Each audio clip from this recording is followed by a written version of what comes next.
Today I want to talk about covers. So what makes a good cover? What sort of cover makes you pick up a book in a store or click on it to read more online? How much does a cover influence the success of a book? And how do publishers choose designs for their books? How much say do you, the writer, get in choosing the cover for your book? So with a traditionally published book, your lovely editor will consult you when it comes to covers. This is usually what it says in your contract. What this really means is that they will show you a cover and ask you if you like it. And I thought it might be helpful to look at the different way the same book has been presented by different publishers and for different markets. This is The Witch's Daughter cover, which you may recognise. It was a very successful cover produced for my Thomas Dunn version in the American one. It originally started out like this.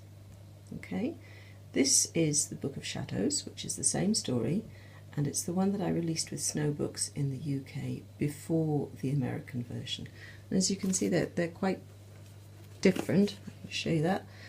A very different idea of what the book is about and who it was marketed at. This one much more, I think, fantasy, and this one much more maybe women's fiction, the idea of a part of a woman being shown without a face. That's a specific shorthand that is used a lot for booksellers. They know what that is, what sort of shelf that's going on to, who that's aimed at. And it's also a very attractive cover, and I've had a lot of people ask me where you can buy the boots. If I knew, I'd have bought them by now. So very different to the original Book of Shadows.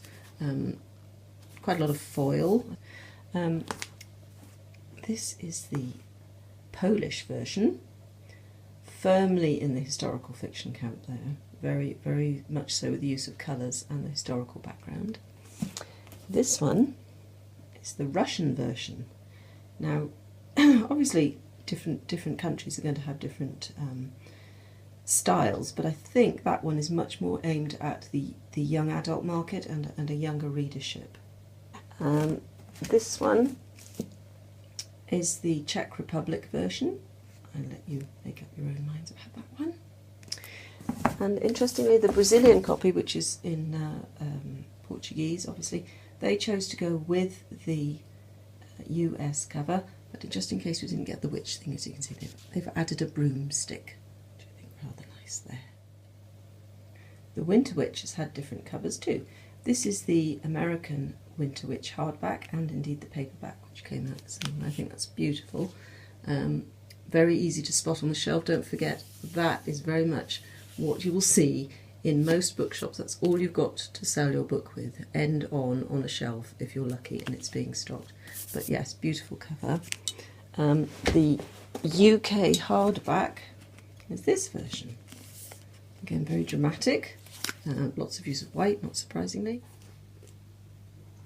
And this is the UK edition of The Winter Witch in paperback, which, as you can see, is completely different again. There's a deliberate mistake here, which if anyone can spot it, if I just bring that a little bit closer, you might be able to see that Best Selling has got 3 L's.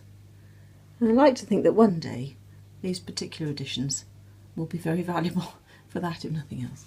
So you can see three very different covers for The Winter Witch. There's that one. You might wonder, why does this matter beyond just what you prefer and the way it looks? What does it say about the cover? Well, if you look at these two, this is the original version of Lamp Black Wolf Grey, published by Snow Books. I think that's firmly fantasy, that one. And this is an advanced reading copy of Lamp Black Wolf Grey, which was published in America. And I think you can see that that is fantasy and that is women's fiction. And I do think that different readers would go for different covers in this respect. I think it's easy to see that that cover would attract a different reader to that one. In fact, it went through another cover as well that wasn't even used in the end, because the booksellers had a preview of it and didn't like it. So they have a huge influence. And while we're talking about booksellers, you know, they are the gatekeepers to your readers, and never forget that.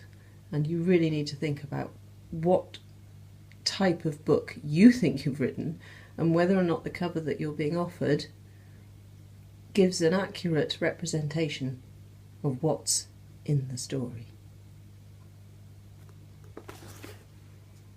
So to recap, does the cover portray your story and will the reader get what they expect?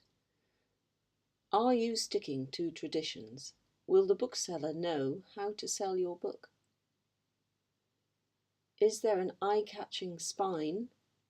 And is your cover a thing of beauty?